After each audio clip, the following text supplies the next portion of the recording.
तो सबसे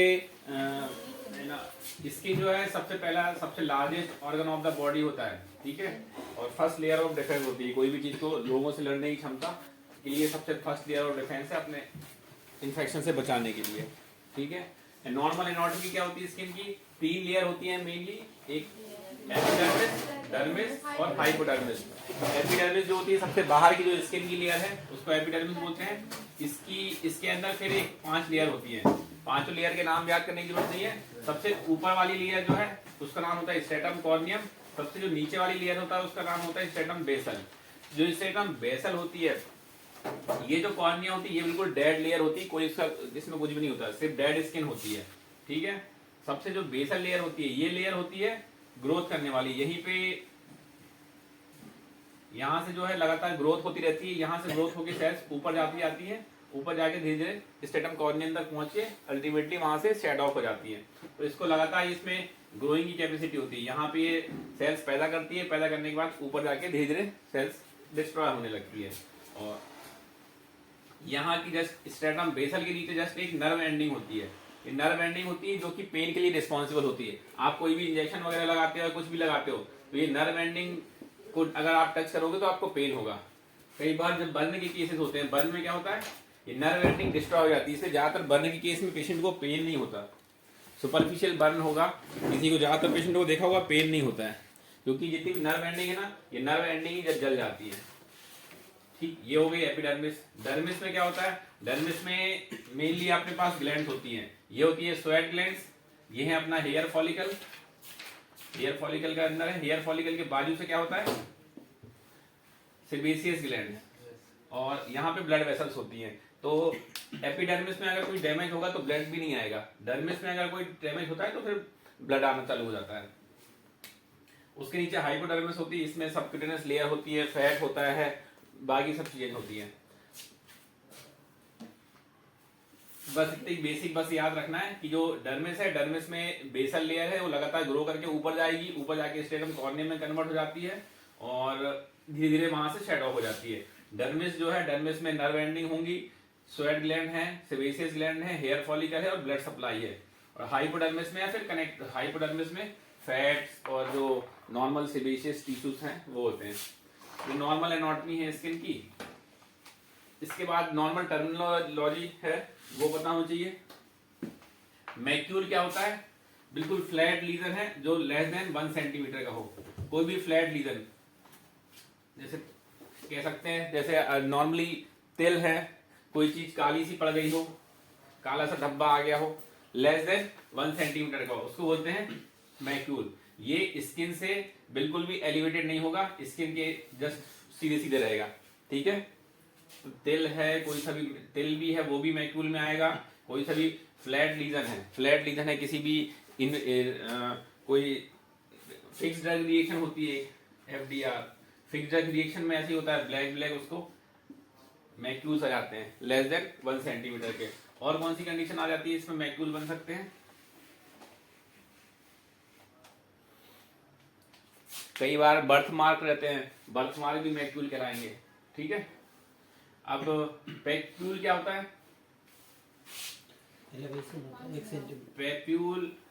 papule, nodule और प्लाक। पैप्यूल ये है एलिवेटेड लीजन होगा लेस देन 1 सेंटीमीटर का। नोड्यूल होगा elevated lesion more than 1 centimetre. Plaque होगा elevated lesion with flat top, ठीक है, ये प्लाक होगा, ठीक है। कोई भी लीजन एलिवेटेड है, उसका जो टॉप है, टॉप ऐसा नहीं है, सर्कुलर टाइप का नहीं है, बिल्कुल फ्लैट है। ये ज्यादातर केसेस होते हैं, मैलिग्नेंसी है, क्रोनिक इन्फेक्शन हो, क्रोनिक पेशेंट को लगातार स्किन में इन्फ्लेमेशन के कारण उसका एलिवेट जो टॉप है वो फ्लैट हो गया है, फ्लैट को बोलेंगे plaque. Elevated but less than 1 centimetre तो papule, elevated but more than 1 centimetre तो नोड्यूल। इसी नोड्यूल में अगर पस भर जाती है तो क्या हो जाएगा? पस्चूल, ठीक। वेसाइकल और बुल्ला ये है fluid filled cavity lesion. Fluid filled कोई भी कैविटी है लेस देन 0.5 सेंटीमीटर की है और फ्लूइड फिल्ड है तो क्या होगी? वेसाइकल। मोर देन 0.5 सेंटीमीटर से ज्यादा की होगी तो बुल्ला। पेटेची क्या होते हैं? मल्टीपल मैक्यूल, ठीक है, मल्टीपल मैक्यूल्स आ रहे हैं पूरे स्किन में, और एक कोई शेप नहीं, मल्टीपल एरिया में डिफ्यूजली भरे हुए हैं, मतलब एक जैसे चेस्ट वॉल है, चेस्ट वॉल में मल्टीपल मैक्यूलर लीजन आ रहे हैं, उसको बोलेंगे अपन पेटेची, ठीक है। रैशेस, रैशेस को क्या बोलते? रैशेस मतलब रेड नॉन कंटिन्यूस टाइप के, नॉन कंटिन्यूस और लार्ज एरिया में लोकलाइज कहीं पे भी इन्फ्लामेटरी स्किन लीजन, मतलब एक स्किन है, स्किन में कहीं पे भी बहुत ज्यादा एरिया में रेड हाइपरेमिक इन्फ्लामेटरी लीजन हो, उनको बोलेंगे रैशेस, ठीक है। तो ये नॉर्मल टर्मिनोलॉजी है, इसका यूज अगर आप हिस्ट्री में करोगे तो ज्यादा अच्छा लगेगा हिस्ट्री में, बाकी नहीं भी करोगे तो ट्रीटमेंट से ज्यादा कोई फायदा लेना देना नहीं है, लेकिन आप करो तो उसकी एक अच्छा लगता है उसमें, ठीक। नॉर्मल टर्मिनोलॉजी हो गई हिस्ट्री में। अब आते हैं स्किन में, है ना, स्किन में आप डिसीज वाइज देख सकते हो, तो डिसीज वाइज पढ़ो तो ज्यादा अच्छा है, अलग अलग डिसीजेज हैं उनके बारे में पढ़ा देते हैं, क्योंकि स्किन में ऐसे बेसिक जो है, बेसिक हिस्ट्री एग्जामिनेशन में बहुत ज्यादा कुछ नहीं है इसमें, है ना। तो स्किन में हम ये देखते हैं अभी हिस्ट्री, अलग अलग लीजन है, अलग अलग डिसीज के बारे में पढ़ा देते हैं जो कॉमन डिसीजेज हैं। सबसे पहले क्या होती है? एक्ने, ठीक है, एक्ने है, एक्ने सबको पता है क्या होते हैं, ज्यादातर कॉज क्या होता है एक्ने का? सबसे मोस्ट कॉमन कॉज होता है जेनेटिक, दूसरा होता है हार्मोनल, तीसरा होता है एनवायरमेंटल। जेनेटिक मतलब फैमिली हिस्ट्री है लोगों को एक्ने की, तो उनको एक्ने होना ही है, चाहे आप कितनी भी कुछ कर लो। हार्मोनल होते हैं, प्यूबर्टी के साथ साथ क्या है, बॉडी में एंड्रोजन की मात्रा बढ़ जाती है, एंड्रोजन की मात्रा बढ़ने के कारण उसमें एक्ने, एंड्रोजन की मात्रा बढ़ती है तो होता क्या है, एक्ने, एक्ने बनते क्यों है?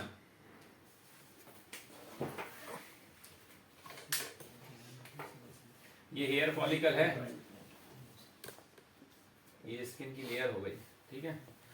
हेयर फॉलिकल यहाँ पे एंड होते हैं, उसी के जस्ट बाजू से क्या होती है, सेबेसियस ग्लैंड आती है, ठीक है। तो ये कोई भी कारण हो जिसमें ये सेबेसियस ग्लैंड का सेक्रीशन बहुत ज्यादा बढ़ जाए, बहुत ज्यादा बढ़ जाएगा, तो बढ़ने के कारण क्या होगा, यहाँ से सेबेसियस ग्लैंड का सेक्रीशन निकलने लगेगा, कहीं ना कहीं से उसमें अगर इन्फेक्शन हो गया है तो ये सेबेसियस ग्लैंड बढ़ जाएगी, बढ़ बढ़ के यहाँ पे स्वेलिंग हो जाएगी, या फिर कहीं ना कहीं से ऑब्स्ट्रक्शन हो गया हो, यहाँ पे ऑब्स्ट्रक्शन के कारण यहाँ पे सेबेसियस की मात्रा बढ़ जाएगी, तो कहीं ना कहीं से ऑब्स्ट्रक्शन हो रहा है या फिर इन्फेक्शन हो रहा है, दो में से कोई भी चीज होगी, या फिर इसकी मात्रा बढ़ रही है, ठीक है। तो ये सब जो है मात्रा बढ़ने के कारण ज्यादातर जेनेटिक फैक्टर और हार्मोनल फैक्टर हैं। एनवायरमेंटल फैक्टर होते हैं जो कि ऑब्स्ट्रक्शन, जो धूल मिट्टी वाले काम जगह पे ज्यादा कम करते हैं, वहां पे यही होता है, हेयर फॉलिकल्स के जो बीच का जो पार्ट है, ये यहाँ से जो स्पोर होते हैं, यहाँ से जहाँ से सीबम निकलता है वो बंद हो जाते हैं, वो बंद हो जाने के लिए कारण क्या होता है, बंद हो जाएंगे तो यहाँ कहीं ना कहीं किसी कारण से इन्फेक्शन हो जाएगा। कॉमन इन्फेक्शन कौन सा बैक्टीरिया करता है?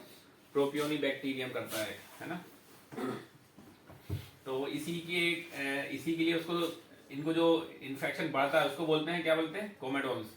कोमेडोन्स, और सुना होगा नाम ब्लैक हेड्स और व्हाइट हेड, ब्लैक हेड सुना है नाम? Yes sir. नहीं सुना? ब्लैक हेड्स क्या होता है? ब्लैक हेड्स होते हैं जब ये ओपन हो जाता है, सिक्रीशन बढ़ जाता है, और इसको बोलते हैं ओपन कॉमेडेंस, ओपन, जब ये सिक्रीशन बढ़ जाता है और हवा एयर के कांटेक्ट में आता है, तो जो सीबम है ना वो ब्लैक कलर का हो जाता है, तो सीबम ब्लैक कलर का होने के कारण ये ब्लैक ब्लैक दिखने लगता है, तो उसको बोलते हैं ब्लैक हेड या ओपन कॉमेडेंस। इनको है ना अगर आप दबाओगे या इसके आजू बाजू की स्किन दबाओगे ना, तो ये सीबम पूरा बाहर आ जाएगा, ठीक है। व्हाइट हेड क्या होते हैं? व्हाइट हेड ऑब्स्ट्रक्शन के कारण होते हैं, यहाँ पे कोई ना कोई कारण से ऑब्स्ट्रक्शन हो गया है और अंदर ही अंदर इन्फ्लामेशन हो गया है, तो ये इन्फ्लामेशन एक पस टाइप का थोड़ा सा दिखने लगेगा और वो व्हाइट हेड बन जाएगा। ये पस को अपन नॉर्मली आप दबाओगे तो नहीं निकलेगा, किसी भी कारण से ऑब्स्ट्रक्शन रिलीव करोगे, फोड़ दोगे उसको जबरदस्ती, ठीक है, तब वो पस बाहर निकलेगा, तो ये होते हैं व्हाइट हेड। ब्लैक हेड मतलब, ब्लैक हेड जो होते हैं ये इन्फेक्टिव नहीं होते हैं, व्हाइट हेड जो है इन्फेक्टिव होते हैं, व्हाइट कोमेडेंस। ब्लैक हेड्स तो बहुत ही लोगों के होते ही ना, नोज के आजू बाजू सभी को होते होंगे।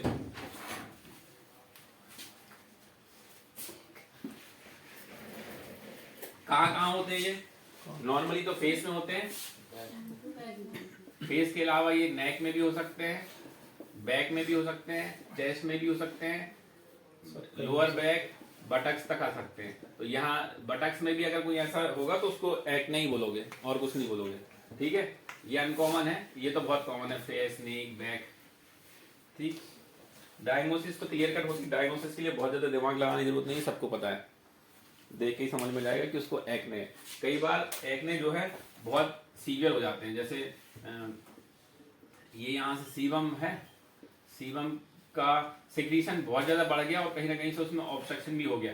तब क्या होता है, ऑब्स्ट्रक्शन और इन्फेक्शन दोनों होने का यहाँ पे बहुत बड़ा क्या बन जाता है, पस्चूल टाइप का बन जाता है, ठीक है। उसको पस्चुलर एक्ने बोलते हैं, बड़े बड़े पस्चूल बन जाते हैं फेस में, कई लोगों के बन जाते हैं, स्किन की डिसीज होती है। तो ये सीवियर फॉर्म ऑफ एक्ने होता है पस्चुलर। इसको आपको नीड, कई बार सर्जिकल ट्रीटमेंट होता है, सर्जिकल उसको जो ऑब्स्ट्रक्शन है उसको रिलीव करके इंसिजन देके पूरा पस बाहर निकाल दो, ठीक है। एक्ने का हो गया, क्या डायग्नोसिस हो गई। प्रिवेंशन कैसे कर सकते हो,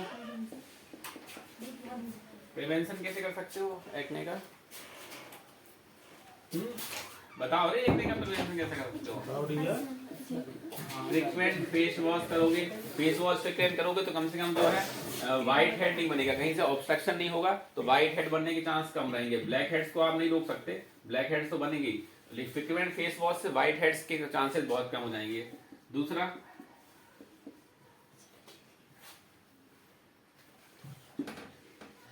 और तो बताओ रे, प्रिवेंशन कैसे कर सकते हो, उसका और कोई प्रिवेंशन है नहीं, फ्रीक्वेंट फेस वॉश के अलावा यही एक प्रिवेंशन है, फ्रीक्वेंट फेस वॉश करते रहो। बाकी अगर आपका जेनेटिक और हार्मोनल है, जेनेटिक को तो आप रोक नहीं सकते, हार्मोनल में है, कई बार हार्मोनल में जो एंड्रोजन की मात्रा बढ़ जाती है, इसके लिए आप ओरल कंट्रासेप्टिव पिल्स, ओसी पिल्स देते हैं सर्कुलर रेंज में। ओसी पिल्स फीमेल्स को ही दे सकते हैं, मेल्स को नहीं देते। ज्यादातर ये एंड्रोजन है, एंड्रोजन की मात्रा मेल्स में ज्यादा बढ़ जाती है प्यूबर्टी के साइन, इसलिए जो सीवियर एक्ने है, severe form of acne usually males में ही मिलते हैं, फीमेल्स में कम ही मिलते हैं, ठीक है। फीमेल्स में देखा होगा, फीमेल्स में कम ही मिलते हैं ना इंसिडेंस ऑफ एक्ने, मेल्स में ज्यादा होती है, टेंशन फीमेल ज्यादा लेती हैं उसकी।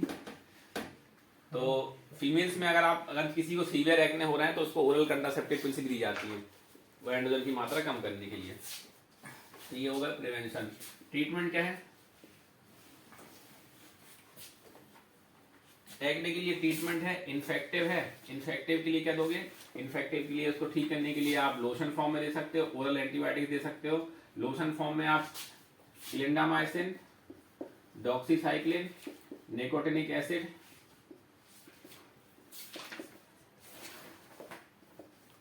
ये आपके ओरल फॉर्म में है। इसके अलावा एडाप्लिन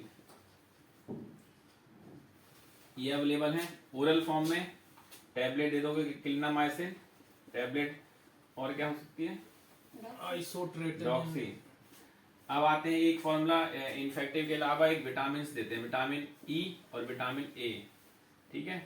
विटामिन ई जो है स्किन की लेयर है, स्किन की लेयर को जल्दी रिफ्रेश करने का काम करता है। विटामिन ए जो है ये है जो ग्रोथ है, यहाँ जो सीबेसियस ग्लैंड के सीबेसियस सीबम निकलना है, सीबम का सिक्रीशन भी कम कर देता है और यहाँ का इन्फ्लामेशन भी कम करता है। विटामिन ए का जो एक्टिव फॉर्म है इसको बोलते हैं आइसोट्रेटिनोइन।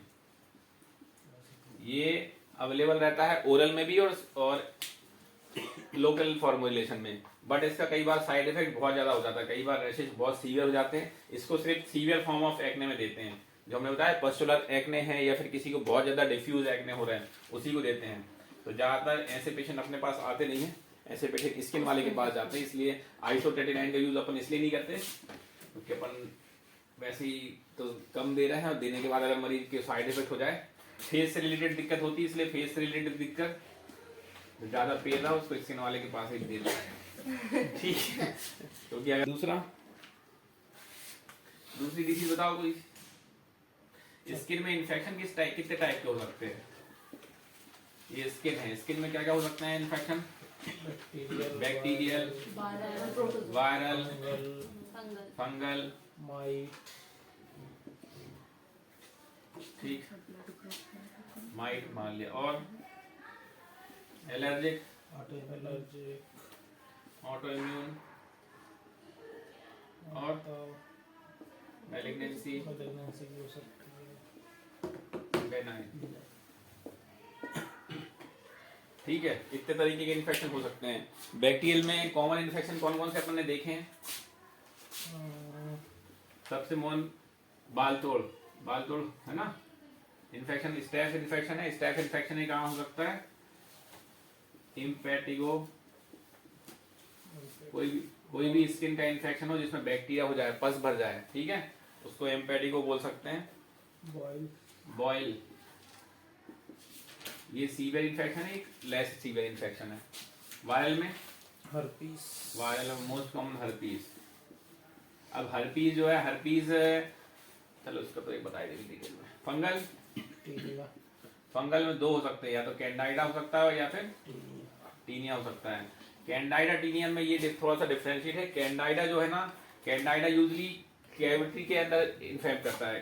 कैंडाइडा मतलब ओरल कैविटी हो या फिर अंदर हो, ये अपना वेजाइनाइटिस कर सकता है, वेजाइनाइटिस कर सकता है, या ओरल थ्रस्ट करता है, या तो फिर ईयर, इनर ईयर में इन्फेक्शन, इनर नहीं मिडिल ईयर में इन्फेक्शन, या एक्सटर्नल ईयर में इन्फेक्शन करता है। ये यूजली कैविटी लीजन में इन्फेक्शन करता है कैंडाइडा। ओरल थ्रस्ट देखा होगा, बच्चों में बहुत कॉमन है।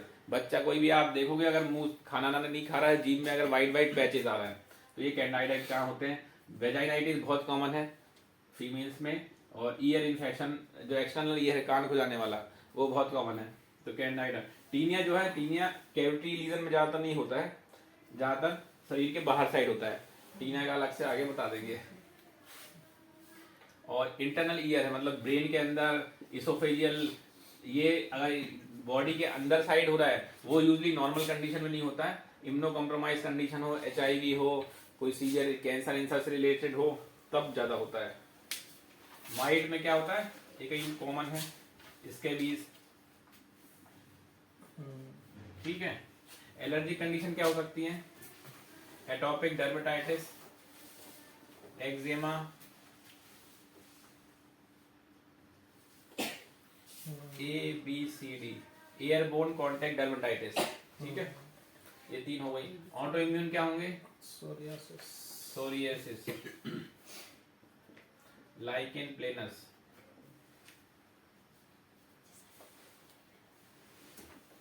मैलिग्नेंसी, स्किन की बहुत सारी मैलिग्नेंसी हो सकती है। बेसल सेल कार्सिनोमा, जो बेसल सेल बताई थी हमने, उसका ग्रोथ हो जाए, कापोसी सार्कोमा, और बहुत सारी मैलिग्नेंसी है स्किन से रिलेटेड। फिर ये क्या होती है? Benign condition. बेनाइन कंडीशन हमने बताई ना, जो अपने ये मस्से होते हैं, papule, ward, lipoma, sebaceous cyst, ये सब बेनाइन कंडीशन होती हैं जो अपने बॉडी में बहुत सारे तरह रहती है। तो मोटे मोटे तौर पे स्किन में यही सब चीजें कंडीशन होती है। अब बताओ इसमें से पढ़ना क्या क्या, तो वो उठा दे रहा है। हर्पीस,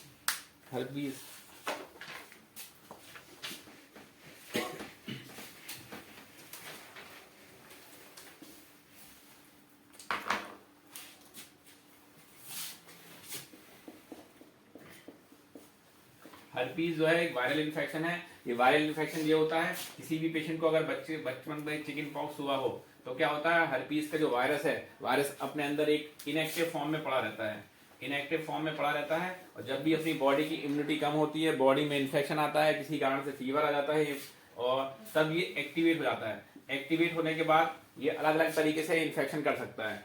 एक होता है चिकन पॉक्स रिपीट कर सकता है, दूसरा हो सकता है हर्पीज जोस्टर कर सकता है, तीसरा हर्पीज सिम्प्लेक्स।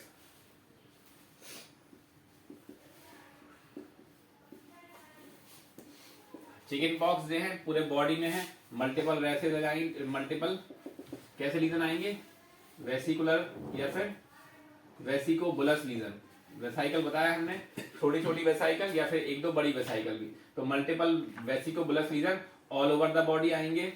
हर्पीज जोस्टर में क्या है?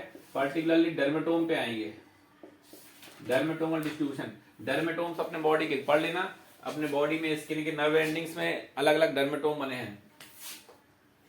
पूरी बॉडी है, पूरी बॉडी का डर्मेटोमल डिस्ट्रीब्यूशन होता है। जैसे आपकी स्पाइनल कॉर्ड होती ना, स्पाइनल कॉर्ड C1 से लेकर C2, C3, C4 ऐसे रहती है, इन्हीं की ये नर्व एंडिंग है। नर्व एंडिंग जहां जहां पे जाती है इसके हिसाब से पूरी बॉडी में ऐसा डिस्ट्रीब्यूशन होता है नर्व्स का, कि कहां कहां जा रही है, कहां कहां जा रही है। इसको बोलते हैं डर्मेटोमल डिस्ट्रीब्यूशन ऑफ स्किन। तो ये हर्पीज जोस्टर का एक कैरेक्टरिस्टिक फीचर है कि ये एक डर्मेटोम में हुआ है तो एक ही डर्मेटोम में होगा, एक डर्मेटोम से दूसरे डर्मेटोम में नहीं होगा, क्योंकि ये हर्पीज जोस्टर का जो इनएक्टिव फॉर्म है वो नर्व्स के थ्रू ट्रेवल करता है। तो एक नर्व में होगा तो वो एक ही नर्व को फैलाएगा। जैसे इस नर्व में आया, इसी नर्व पे रहेगा। ये नर्व एब्डोमेन में होती है आगे और पीछे, तो पर्टिकुलरली इतना एरिया आगे का और थोड़ा सा एरिया पीछे का, इतने डिस्ट्रीब्यूशन में रहेगा। चेस्ट बॉल में हुआ है तो इतने डिस्ट्रीब्यूशन में रहेगा। फेस में रहता है तो फेस में पर्टिकुलरली इतने डिस्ट्रीब्यूशन में होता है। यहाँ पे हुआ तो पर्टिकुलरली इतने डिस्ट्रीब्यूशन में रहेगा। ये क्लासिकल फीचर होता है। कोई भी अगर वेसाइकोडुलस लीजन आ रहा है और डर्मेटोमल डिस्ट्रीब्यूशन में है तो वो क्लासिकल हर्पीज जोस्टर ही होगा और कुछ नहीं हो सकता। हर्पीज सिम्प्लेक्स ये हर्पीज सिम्प्लेक्स जो है इसके टाइप 1 और टाइप 2 होते हैं। टाइप 1 अपर बॉडी में इन्फेक्ट करता है, टाइप 2 लोअर बॉडी में। सिमेट्रिकल लीजन मिलते हैं इसमें। ज्यादातर ये हर्पीज जेनाइटेलिया में होता है। जेनाइटेलिया में दोनों तरफ सिमेट्रिकल लीजन आते हैं, वेसाइकोडुलस लीजन। ठीक, हर्पीज का कैरेक्टरिस्टिक क्या होता है? पेनफुल लीजन रहते हैं ये, है ना, पेनफुल होते हैं। इसमें पेन होता है, इचिंग नहीं होती। Painful non itchy lesion, painful non itchy vesiculobullous lesion. इतना आपने कहीं पे भी हिस्ट्री में अगर आप लिख रहे हो तो आपको आंख बंद करके ही बोल देगा कि आप हर्पीज से बात कर रहे हो। इसको डिफरेंशिएट किससे करना रहता है? इस टाइप के और कौन से लीजन मिल सकते हैं?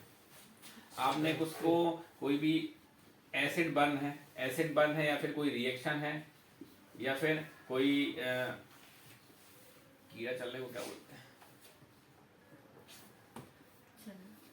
हैं?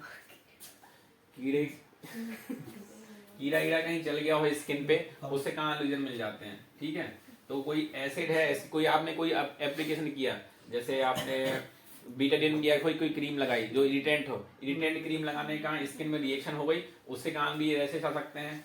एसिड एसिड ये किसी कारण से बर्न हो गया, उससे कहाँ भी रैशेस आ सकते हैं। कोई आग जो कीड़ा है, कीड़ा कहीं पे चल गया तो भी रैशेस आ सकते हैं। इनको इनसे डिफरेंशिएट कैसे करना रहता है? पहले तो आप हिस्ट्री मिलेगी, ठीक है, कई बार हिस्ट्री नहीं भी मिलती, सोते में चल गया कीड़ा, लेकिन इन सब चीजों में क्या है, पहला तो इचिंग मिलेगी। ठीक है, तीनों कंडीशन में इचिंग मिल सकती है। इचिंग ये कीड़ा चलता है उसमें तो मिलती ही है, इनमें भी मिलेगी इचिंग, लेकिन इसमें इचिंग बिल्कुल नहीं मिलती। चिकन पॉक्स में पेन जो है, पेन इसका पेन होता ही होता है। इसमें इनके कंडीशन में पेन की मात्रा कम रहेगी, इसमें पेन ज्यादा रहेगा। ठीक है, टिपिकल डिस्ट्रीब्यूशन जो है वो नहीं रहेगा। इसमें हर्पीज में टिपिकल डिस्ट्रीब्यूशन रहेगा डर्मेटोमल का, इसमें टिपिकल डिस्ट्रीब्यूशन नहीं रहेगा। और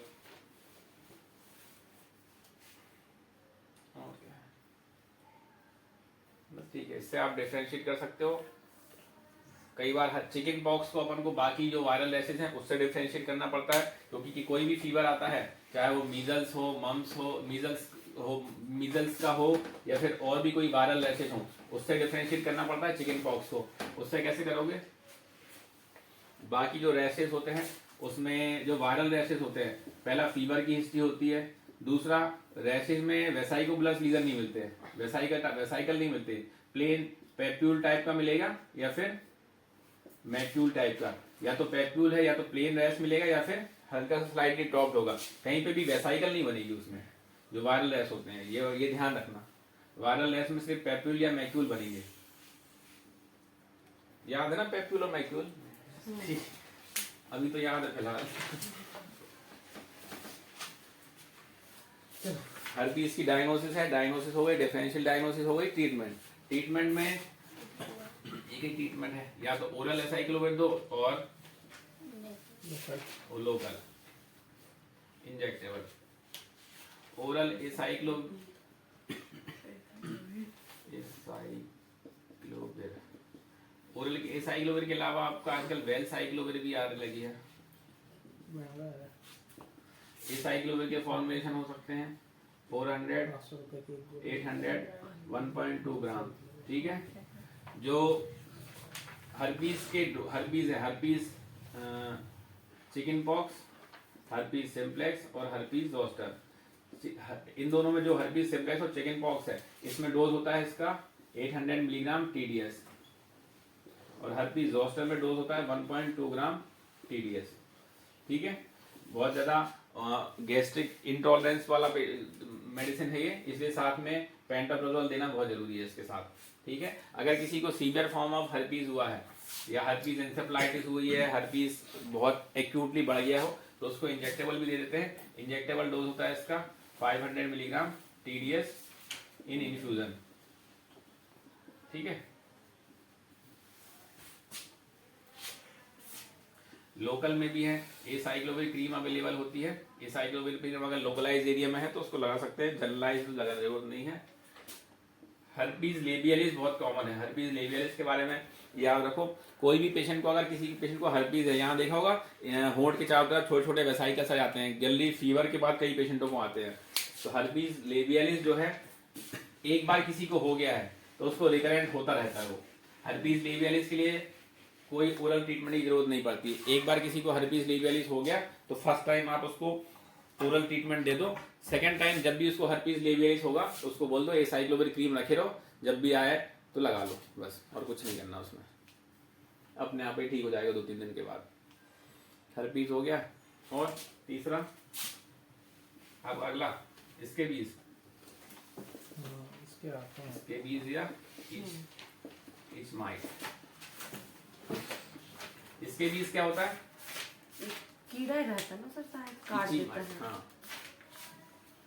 तो कितने बड़े खेत में काटते हैं बड़े बड़े बड़े रहते हैं इसके बीच में। इसके बीज से कहता हूँ जल्दी पुअर हाइजीन या फिर पुअर सोशियो इकोनॉमिक वाले पेशेंटों को ज्यादा होते हैं। चलो, इसमें कहाँ थे भाई? क्यों होता है पता है? ये इची माइट है, कीड़ा होता है, उससे होता है। इसका एक पर्टिकुलर डिस्ट्रीब्यूशन होता है।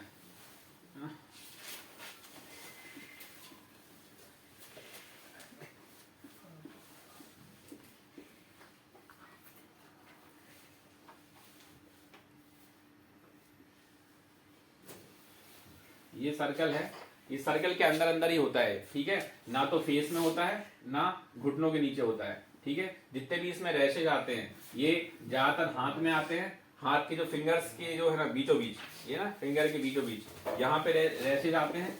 इसके अलावा जेनाइटेलिया में खूब आते हैं। थोड़े बहुत डिस्ट्रीब्यूशन एब्डोमेन में, शोल्डर में हो सकता है। सबसे ज्यादा डिस्ट्रीब्यूशन जेनाइटेलिया और हाथ में होता है। घुटनों के नीचे बहुत अनकॉमन है, फेस में बहुत अनकॉमन है।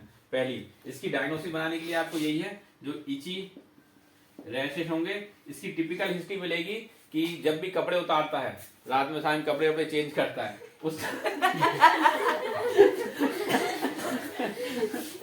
रात के टाइम जब भी कपड़े चेंज करता है, उसके बाद बहुत सीवियर इचिंग होती है।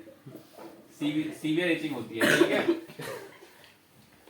कपड़े चेंज करने के बाद। ठीक, और फैमिली हिस्ट्री बहुत कॉमन मिल जाती है, क्योंकि ये जो है एक दूसरे से, आप या तो उसके एक दूसरे के टॉवेल है, टॉवेल शेयर कर रहे हो, बेड शेयर करते हो, या फिर डायरेक्ट कांटेक्ट होता हो, तीनों चीजों से फैलता है। तो जो भी साथ में रहने वाले लोग हैं, साथ में, या यदि हॉस्टल में है, हॉस्टल में कई बार एक साथ सब बच्चों को हो जाता है।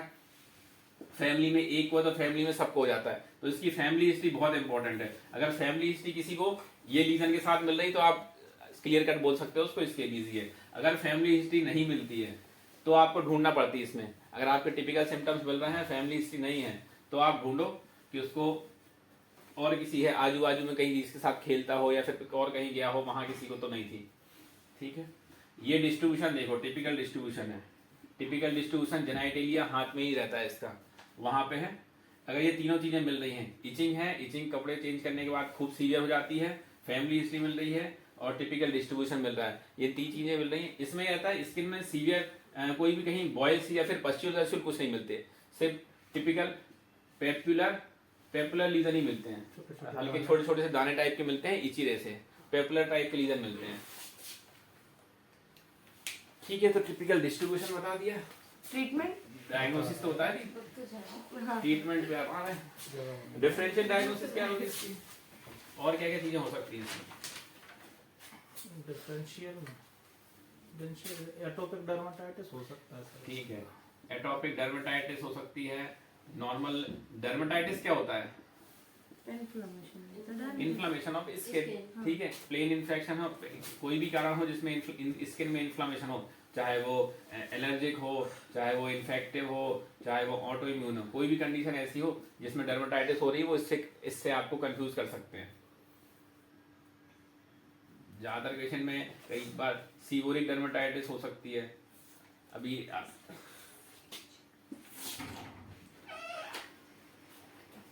ट्रीटमेंट में क्या दोगे? ट्रीटमेंट में बेंजाइल बेंजोएट लोशन, बीबी लोशन आता है, बेंजाइल बेंजोएट लोशन एप्लीकेशन है। एप्लीकेशन इसका सबसे पहला काम है, घर में जितने लोग हो रहे हैं, जिनको भी है, सबको अप्लाई करना है। नहीं, इसको एक बार में नहीं, इसको तो आपको सुबह शाम लगाना है। बीडी हाँ, लगाना बच्चे से है। दूर रखना। जिसको हो रहा है उसको लगाना है, बच्चों को भी लगाना है, सबको लगाना है। ठीक है, खाना नहीं है, लगाना है। खाना तो हो ही जाएगा। बीबी लोशन है। और इचिंग के लिए आप क्या कर सकते हो? एंटी एलर्जी दे सकते हो। ठीक है, ये तो हो गया कंटिन्यूसली लेने का। इसको 1 to 2 वीक देना रहता है। 1 to 2 वीक में पूरे माइट्स खत्म हो जाते हैं। ये इंश्योर करना है कि घर के पूरे माइट खत्म हो गए हैं कि नहीं। घर में अगर पूरे माइट खत्म करने के लिए देते हैं, एक परमेथ्रिन लोशन आता है, परमेथ्रिन 5% लोशन।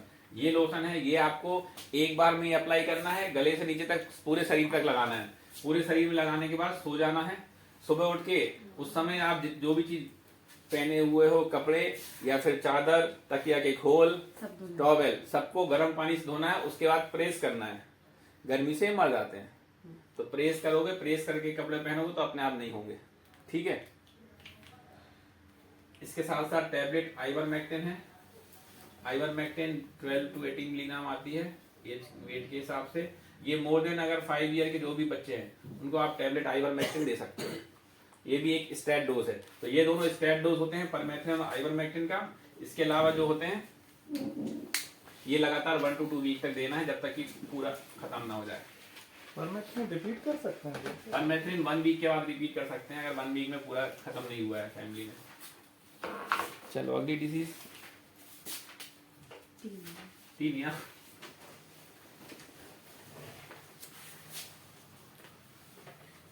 टीनिया सबको पता है क्या होता है? डर्मेटोफाइटोसिस भी बोलते हैं इसको। बहुत ज्यादा कुछ हिस्ट्री है नहीं, सबको पता है, टिपिकल हिस्ट्री होती है इसमें।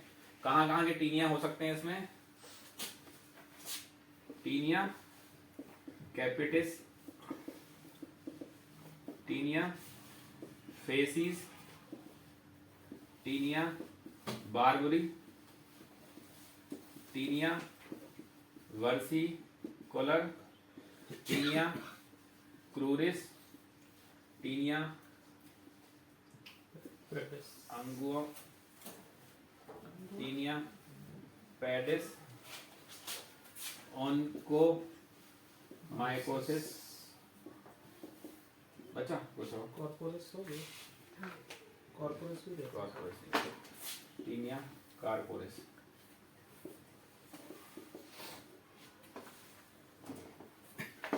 Taenia pedis. ठीक है, अलग अलग जगह पे अलग अलग के हिसाब से उन्होंने फालतू नाम दे दिए हैं।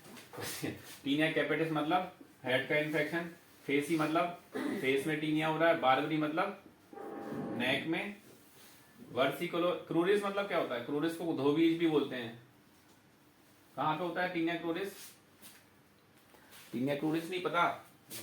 अरे सबसे मोस्ट कॉमन तो यही है टीनिया। कहाँ पे होता है राहुल, बताओ most common tinea? Most commonly tinea कहाँ होता है? पेरिनियल रीजन में होता है ना, अपर थाई में और इंग्वाइनल रीजन में। अपर थाई इंग्वाइनल रीजन में टीनिया इसको। और कहाँ सबसे मोस्ट कॉमन टीनिया और कहाँ देखा है? ज्यादातर पेशेंट को यहीं पे होता है ना, टीनिया क्रूरिस। टीनिया धोबीज भी बोलते हैं इसको। फिर टीनिया पेडिस पैर में। ठीक है, ऑन्कोमाइकोसिस मतलब नेल्स का। कॉर्पोरिस मतलब ये नॉन हेयरी स्किन का, नॉन हेयरी स्किन जहां पे होता है ना, जैसे पेटेट में जहां पे हेयर नहीं होते हैं वहां पे नॉन हेयरी स्किन में इन्फेक्शन होता है, ज्यादातर एब्डोमेन में होता है, वर्सिकुलर चेस्ट वॉल का। ठीक है, ठीक। नाम से ज्यादा बहुत ज्यादा लेना देना नहीं है, पता नहीं काहे की रख दिए नाम, रख दिए अलग अलग जगह के अलग अलग नाम रख दिए उनने। Diagnosis and differential diagnosis, confuse कैसे हो सकते हो आप टीनिया में? टीनिया का पर्टिकुलरली डायग्नोसिस कैसे बनती है? जो टीनिया के स्किन लीजन है, स्किन लीजन जो है पहला तो गोल नहीं होते पूरे, उनका थोड़ा सा साइज जो है ऐसा रहता है, लेकिन जो मार्जिन है पहला क्लियर मार्जिन होती है। जितने भी टीनिया होते हैं इनकी क्लियर मार्जिन होती है, आपकी आउटर लेयर देखोगे आप क्लियरली डिमार्केटेड कर पाओगे। कई बार क्या होता है जो फेस का टीनिया होता है वो थोड़ा कंफ्यूज कर देता है, क्योंकि फेस में क्या है अपन मल्टीपल चीजें अप्लाई कर लेते हैं, जो मार्जिन है ये मार्जिन ना दिखे उसके लिए लोग बाग क्रीम और फलाना पाउडर ये लगा लेते हैं, तो अपने पास जब आते हैं तो अपने पास थोड़ा सा पिक्चर चेंज होके मिलती है, इसलिए मार्जिन दिखती नहीं है। फिर भी कई पेशेंटों में दिख जाती है, टिपिकल एक बाजू से साइड से लाइन दिख जाती है, ये मार्जिन है, क्लियर मार्जिन मिलेगी इसमें स्किन। ठीक, दूसरा सेंट्रल क्लियरिंग मिलेगी। सेंट्रल क्लियरिंग मतलब यहाँ पे जो है, यहाँ पे आपको थोड़ा सा साइड में इन्फ्लामेशन मिलेगा, बीच में है ना बिल्कुल क्लियर पॉइंट मिलेगा, सेंट्रल क्लियरिंग मिलेगी। जो भी तुमने टीनिया वाले रैशेस देखे होंगे उसमें ऐसे ही होगा, जो स्किन के लीजन रहेंगे मार्जिन दिखेगी, सेंट्रल में बिल्कुल क्लियर दिखेगा, सेंट्रल में क्लियरिंग नहीं मिलेगी। तीसरा सीवियर इचिंग, बिना इचिंग के टीनिया हो नहीं सकता। अगर किसी पेशेंट को कोई सा भी लीजन हो, अगर खुजली नहीं हो रही है तो फंगस इन्फेक्शन नहीं होगा उसको, सीवियर इचिंग होगी। और क्या कैरेक्टरिस्टिक है इसका, जो डिस्ट्रीब्यूशन है, डिस्ट्रीब्यूशन यूजली इसका वहां पे होगा मॉइस्ट एरिया जहां पे भी होता है ना, मॉइस्ट एरिया है इस जगह पे डिस्ट्रीब्यूशन ज्यादा होगा, लेकिन ये कैरेक्टरिस्टिक नहीं है इसका। मॉइस्ट एरिया में डिस्ट्रीब्यूशन ज्यादा होता है, मतलब मॉइस्ट एरिया मतलब जहां पे भी इसको नमी मिल रही है। इसका फंगस है, फपूंद जो है, फपूंद जो रोटी में लगती है कैसे होती है, नमी से ना, तो जहां जहां पे भी उसको नमी मिलेगी वहां वहां पे ग्रो कर जाएगी। कुछ लोगों की इसके लिए पर्टिकुलरली स्किन होती है, स्किन में नमी ज्यादा रहती है, उसके कारण उन लोग को ज्यादा होता है। इसमें भी जेनेटिक फैक्टर ज्यादा है, जेनेटिक फैक्टर रिस्पॉन्सिबल होते हैं। जेनेटिक फैक्टर के अलावा कई इम्यूनो कॉम्प्रोमाइज कंडीशन होती हैं जिनमें फंगल कंडीशन ज्यादा हो जाती है। इम्यूनो कॉम्प्रोमाइज कंडीशन मतलब डायबिटीज हो गया है, कोई क्रोनिक डिसीजेज है, क्रोनिक ऑटोइम्यून डिसीजेज है, कैंसर है, इन पेशेंटों को ज्यादातर फंगल इन्फेक्शन होते हैं, ऑटोइम्यून हो। ठीक है, तो ये इसके रिस्क फैक्टर हैं। इसके अलावा मॉइस्ट एरिया कहाँ कहाँ मिल जाती है अपनी, तो ये भी यही है। जो टीनिया क्रूडिस बहुत कॉमन इसलिए है क्योंकि वहां पे अपन अंडरगारमेंट्स के हैं, उसके कारण जो स्किन की नमी है उससे कहाँ हो जाता है, कई फीमेल्स में जस्ट ये ब्रेस्ट के नीचे होते हैं बहुत कॉमन, क्योंकि वहां पे क्या ही होता है, मॉइस्ट है, पसीना आता है, पसीना बहुत टाइम तक बना रहता है, उससे कहाँ उसको एक एनवायरमेंट मिल जाता है फंगस को ग्रो करने का। ठीक, अब इसमें डिफरेंशियल डायग्नोसिस कंफ्यूज कैसे कर सकते हो आप इसको? मोस्ट कॉमन कंफ्यूजिंग इसका एक ही फैक्टर है, सोरियासिस। सोरियासिस से इसको कंफ्यूज बहुत कॉमनली करते हैं, सोरियासिस और फंगस। इसको कैसे डिफरेंशिएट कर सकते हो? सोरियासिस के जो स्किन लीजन है वो ज्यादातर बिल्कुल गोल होते हैं, ठीक, पहला। दूसरा थोड़े से एलिवेटेड होता है, नहीं, सेंट्रल क्लियरिंग नहीं मिलेगी इसमें जो सोरियासिस के स्किन के। एक तीसरा सिल्वरी स्केल मिलती है इसमें, पूरे में है ना एक स्केल्स टाइप के बन जाएंगे सिल्वरी। ये स्केल्स है, स्केल्स को आप थोड़ा निकालने की कोशिश करोगे तो ब्लीड करने लगेंगे, ब्लीडिंग आने लगेगी। तो सिल्वरी स्केल्स मिलेंगे इसमें, पूरे में डिस्ट्रीब्यूशन मिलेगा, सेंट्रल क्लियरिंग नहीं मिलेगी। अगर आप किसी भी फंगल वाले इन्फेक्शन है उसको ध्यान से देखो, कई बार आप ध्यान से नहीं देखते हो, उसी में आप कंफ्यूज हो जाते हो। अगर आप ध्यान से देखोगे तो सोरियासिस से डिफरेंशिएट कर पाओगे। सोरियासिस के लीजन टिपिकल दिखेंगे ऐसे ही कैसे, बिल्कुल गोल दिखेंगे और उसमें सिल्वरी स्केल्स दिखेंगे। इचिंग सीवियर ही होगी, इचिंग टीनिया से भी सीवियर होती है, कोई डायनल वेरिएशन नहीं मिलेगा। सोरियासिस की इचिंग जो है पूरे टाइम होती रहती है, फंगल इन्फेक्शन की इचिंग भी ज्यादातर नाइट में ज्यादा होती है। फ्री बैठे थे खुद आने के लिए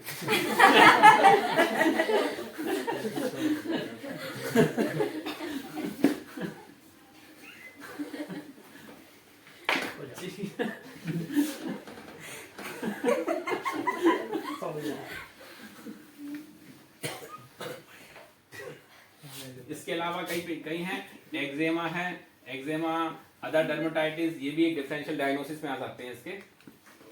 लेकिन एक्जेमा और डर्मेटाइटिस में टिपिकल उस टाइप पर ना तो डिस्ट्रीब्यूशन मिलेगा, ना तो सेंट्रल क्लियरिंग मिलेगी, इचिंग तो खैर सब में मिलनी ही मिलनी है।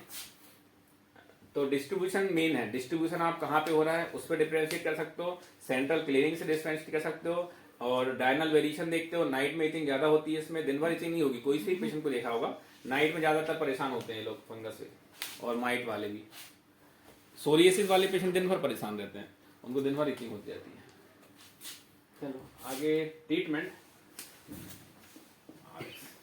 फंगस के आरएक्स में क्या है, इसके लोकल फॉर्मुलेशन है और ओरल है और इंजेक्टेबल है। लोकल फॉर्मुलेशन के लिए इसके अलग अलग ग्रुप्स हैं। एक होता है एजोल ग्रुप, एजोल ग्रुप है। एजोल ग्रुप में क्या जाते हैं, फ्लूकोनाजोल और आइट्राकोनाजोल। इट्राकोनाजोल लोकल में नहीं है, आता है कीटाकोनाजोल, देखा अपने लुलिकोनाजोल। आइट्राकोनाजोल लोकल में कहाँ है, सर बताइए हम लोग। Fluconazole, ketoconazole, luliconazole. ठीक है, एक और आने लगा है पोसाकोनाजोल। ये क्रीम है, क्रीम अप्लाई कर सकते हो, अगर बहुत कम एरिया में है तो क्रीम लगाओ, लोकल एप्लीकेशन बीडी, और अगर बहुत ज्यादा एरिया में है तो आजकल लोशन भी आ जाते हैं, लुलिकोनाजोल लोशन, कीटाकोनाजोल लोशन। और बहुत ज्यादा साथ में आपको सपोर्ट देना तो उसके लिए पाउडर भी अवेलेबल है, इनके साथ में आप ऐड कर सकते हो पाउडर भी। एक और दूसरा ग्रुप आता है, वो उसमें आते हैं टर्बनाफिन। इसका देखो फंगस का एक नॉन फार्माकोलॉजिकल ट्रीटमेंट क्या है, नॉन फार्माकोलॉजिकल मतलब एक तरीके से कहना चाहिए प्रिवेंशन के लिए उसके लिए क्या करेंगे। कोई को फंगस हो गया है तो क्या बोलोगे आप, सबसे पहला फंगस कहाँ पे होता है, मॉइस्ट एरिया में। तो मॉइस्ट एरिया में क्या होता है, ज्यादातर क्या होते हैं, किस मौसम में होगा, बरसात के मौसम में या ठंडी के मौसम में। जब क्या है, कई बार अपने बरसात में अंडर गारमेंट्स गीले हो जाते हैं, उस टाइम पे बहुत कॉमनली होता है। तो पेशेंट को बोलना है कि अंडर गारमेंट गीले ना रखें, उसको प्रेस करके पहने क्योंकि नमी ना हो उसमें, नमी जितनी ज्यादा होगी फंगस उतनी ज्यादा बढ़ेगी। 8-10 जोड़ी खरीद लो सुख में टाइम मिला, एक हफ्ते में एक जोड़ी। ठीक, तो सबसे मेन ट्रीटमेंट यही है। सबसे मेन जो कॉज जो है फंगस का ज्यादातर जगह होता है, इसलिए ज्यादातर फंगस जो है नॉन जो थोड़ा सा लो सोशियो इकोनॉमिक स्टेटस वाले हैं उन लोग को ज्यादा हो जाता है। ठीक है, तो प्रिवेंशन के लिए ये कर सकते हो। दूसरा, आप अगर नहाते हो तो आप गर्म पानी से नहाओ, गर्मी से मरता है ये जितने भी है ना। आप प्रेस करे हुए कपड़े पहनोगे, गर्म पानी से नहाओगे, मॉइस्ट से बचोगे। ये एक मेन ट्रीटमेंट है इसका। जो भी है आप उसको बोलो कि जिसको फंगस है ऑलरेडी तो उसको तो गर्म पानी से ही नहाना है। ठीक है, गर्म पानी से नहाने से मर जाएगा। स्किन ड्राई रखनी है, जहां पे भी फंगस है उसको मॉइस्चराइजर नहीं लगाना उसमें। मॉइस्चराइजर तो उसके लिए खाने का काम करेगा, तो फंगस को खाना और मिल जाएगा तो और बढ़ जाएगा। इनिशियल के लिए आपको इचिंग कम कर देगा। तीसरा, स्टेरॉइड नहीं देना है। अगर स्टेरॉइड दोगे तो वो इनिशियली के लिए सप्रेस हो जाएगा फंगस, थोड़े समय के लिए आपको लगेगा। कहीं पे भी आप स्टेरॉइड लगाओगे तो 1-2 दिन के लिए इचिंग कम हो जाएगी, लेकिन वो फैल जाएगा वो बहुत ज्यादा, उसके लिए रास्ता मिल जाएगा। तो कोई मॉइस्चराइजर क्रीम या फिर स्टेरॉइड क्रीम ये आपको नहीं लगानी है, उसको नमी से बचाना है और गर्म पानी से नहाना है। ये आप नॉन फार्माकोलॉजिकल ट्रीटमेंट दे सकते हो। बाकी फार्माकोलॉजिकल ट्रीटमेंट ओरल ये है, इसी के लिए ओरल फॉर्मुलेशन भी अवेलेबल है। आइट्राकोनाजोल, फ्लूकोनाजोल, डोज पता ही है आपको कितने हैं। इसका 150 और 200 मिलीग्राम का डोज आता है। आइट्राकोनाजोल 200 मिलीग्राम बीडी डोज है। 400। तो ये डोज भी टिपिकल है, आपको इतना ही डोज देना है। कब तक देना है इसकी कोई सीमा नहीं है। ठीक है जब तक कुछ भी हो। कब तक ये है कि आपको जब एक बार जो बना हुआ है लीजन, इस लीजन को पूरी तरीके से जब तक ये खत्म नहीं हो रहा है तब तक आप उसको ओरल फॉर्मुलेशन देते रहो। जब आप एक बार इचिंग खत्म हो जाती है तो लोकल आप जो दे रहे हो लोकल एप्लीकेशन बंद कर सकते हो। कई पेशेंट जिनको रिकरेंट होता रहता है उसको बोला जाता है लाइफ लॉन्ग पाउडर लेने के लिए। कई पेशेंट जिनको हिस्ट्री होती है, स्किन उनकी मॉइस्टी रहती है, रिकरेंट फंगस की इन्फेक्शन की हिस्ट्री है, उनको आप बोलो लाइफ लॉन्ग आपको कैंडिड पाउडर लगाते रहे, है ना। कैंडिड पाउडर ज्यादातर पेशेंटों को टीनिया क्रूरिस या फिर टीनिया यहाँ जो मॉइस्ट एरिया है वहीं पे होता है, वहां पे आप लाइफ लॉन्ग कैंडिड पाउडर लगाते रहो तो रिकरेंसी नहीं होगी। एक तो टीनिया में रिकरेंसी ज्यादा होती है, इसको इंटरमिटेंट लगाने से कई बार रेजिस्टेंस भी बढ़ जाता है। आप अगर किसी दिन 2-3 दिन खाई, खुजली खत्म हो गई, फिर बंद कर दिया, 2-3 दिन के बाद फिर हो गई, फिर खाई, फिर बंद हो गई, ऐसा बहुत कॉमनली होता है। इसलिए इनके फ्लूकोनाजोल और आइट्राकोनाजोल के रेजिस्टेंस हो जाते हैं। एक बार इनके रेजिस्टेंस हो गए तो उसको ट्रीट करना बहुत मुश्किल हो जाता है। कई पेशेंट आते हैं 2-2, 3-3 साल से, जब तक दवाई खा रहे तब तक ठीक लगता है, दवाई जैसे ही बंद करी फिर चालू हो गए। तो ऐसे पेशेंटों के लिए अपन फ्लूकोनाजोल देते हैं। फ्लूकोनाजोल आप ट्वाइस वीकली कम से कम 1 से 2 साल तक देते हो, ठीक है। अगर सीवियर फंगस है जो कि इंट्रा, जैसे ब्रेन में फंगस हो गई है या फिर इसोफेजियल फंगस हो गई है, उन कंडीशन में अपन आईवी फॉर्मुलेशन है, एम्फोटेरेसिन भी आती है, तब देते हैं। ओरल में म्यूकरमाइकोसिस तो ठीक है, उसमें ये पोसाकेनाजोल भी देते सिरप में, तो बहुत में 4-5 हज़ार का एक सिरप आता है। चलो अगला बताओ टॉपिक। सोरियासिस का ये रेयर है, अपने यहाँ आते हैं। सोरियासिस के पेशेंट अभी बता तो दिया, जो उससे कंफ्यूज जिसमें ज्यादा ना हो। ट्रीटमेंट उसका, ट्रीटमेंट ये ना, स्किन में ट्रीटमेंट आपको 2-3 चीजें याद रखनी है। स्किन में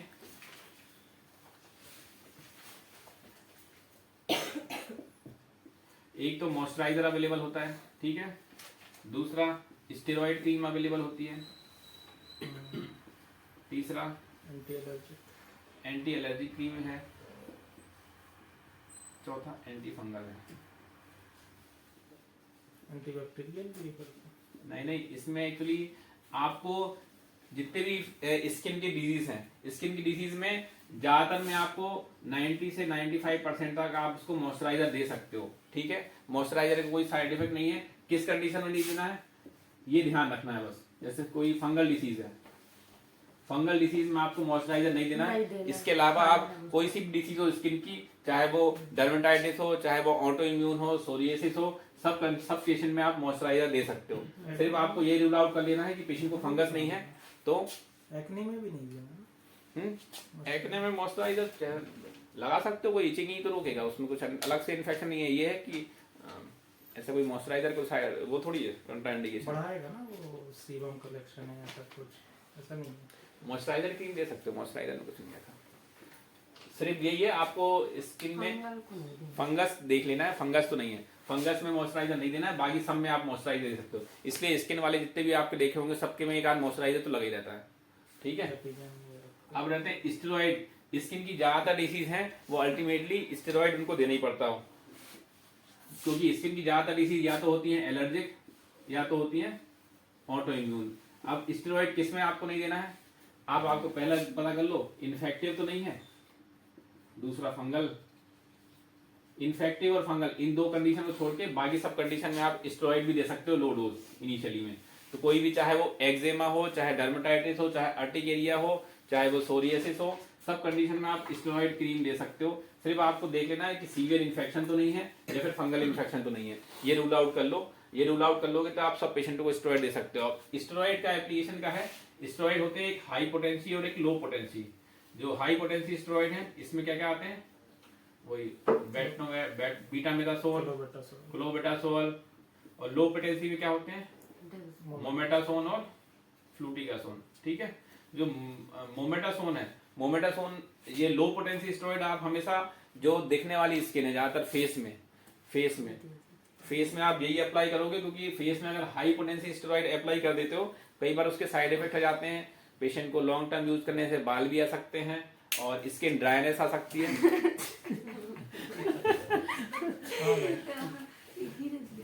तो बेटनोवेट सी क्रीम और क्लोबेटासोल क्रीम, ये सब क्रीम है, फेस पे अप्लाई नहीं करनी। फेस पे आपको बिल्कुल सबसे सेफ क्रीम यूज करो, मोमेटासोन, ठीक। आगे एंटी एलर्जिक क्रीम हो या ओरल टैबलेट हो, कोई भी स्किन की कंडीशन हो, वो इचिंग से रिलेटेड हो, एंटी एलर्जिक तो मस्ट है कि सबको देनी है। एंटी एलर्जिक टैबलेट सबको दे सकते हो। एंटी फंगल तो हमने बता दिया, एंटी फंगल किस में देना है, फंगस आप सस्पेक्ट कर रहे हो तो नहीं। अब आते हैं पांचवा, एक auto immune medicine, immunosuppressive medicine. Immunosuppressive medicine में मेथोट्रेक्सेट आते हैं और कौन सी देते हैं, एक और देते हैं, साजो नहीं, अपन तो मेथोट्रेक्सेट ही देते हैं। एक स्किन वाले एक और देते हैं, वो याद ही नहीं आ रहा नाम उसका। वो तो फिर स्टेरॉइड भी नहीं, ऑटोइम्यून अल्टीमेटली ऑटोइम्यून दवाई है। आपको ये और जो इम्यूनोसप्रेसिव मेडिसिन देनी की नहीं, अल्टीमेटली क्या होता है, कई पेशेंट को या तो स्टेरॉइड के, अगर लॉन्ग टर्म स्टेरॉइड दो तो उसके कॉम्प्लिकेशन आ सकते हैं। इसलिए स्किन की जितनी भी कंडीशन है, जो एलर्जिक हो चाहे ऑटोइम्यून, सब कंडीशन में अल्टीमेट ट्रीटमेंट आपको इम्यूनोसप्रेसेंट मेडिसिन देनी पड़ती है। तो इम्यूनोसप्रेसेंट मेडिसिन भी बहुत कॉमनली यूज होती है स्किन में, चाहे वो क्रोनिक डर्मेटाइटिस हो, एक्जेमा हो, सोरियासिस हो, इन सब कंडीशन में है आपको इम्यूनोसप्रेसिव मेडिसिन है मेथोट्रेक्सेट जो है, मेथोट्रेक्सेट और एक दूसरी एक और है, वो दे सकते हैं। डोज वीकली होता है इसका, मेथोट्रेक्सेट को 7.5 मिलीग्राम वीकली से 30 मिलीग्राम वीकली तक दे सकते हो। तो स्किन में आपको ज्यादातर जो डिसीजेज हैं उनका ट्रीटमेंट एक जैसे ही मिलेगा। आपको एक दो चीजें बस पता कर लो कि फंगस तो नहीं है, इन्फेक्टिव तो नहीं है, ये तो बाकी सबका ट्रीटमेंट आप स्किन वाले कोई 2-3 पर्च से देखोगे, सबका एक जैसे ही ट्रीटमेंट है, बहुत ज्यादा डिफरेंशिएटेड नहीं है। डायग्नोसिस स्किन वाले ज्यादा लिखते भी नहीं है, क्योंकि डायग्नोसिस कई बार क्लियर नहीं होती है। एलर्जिक डिसीज है कि ऑटो इम्यून है, किस कारण से एलर्जी हुई है, ये बता पाना कई बार मुश्किल होता है। और डायग्नोसिस बनती कैसे, उससे बायोप्सी से, स्किन स्क्रैपिंग्स लो, स्किन स्क्रैपिंग्स देखो, उसके बाद डायग्नोसिस क्लियर होती है। वो हर कोई कराता नहीं है, उसका टाइम भी लगता है। ठीक है।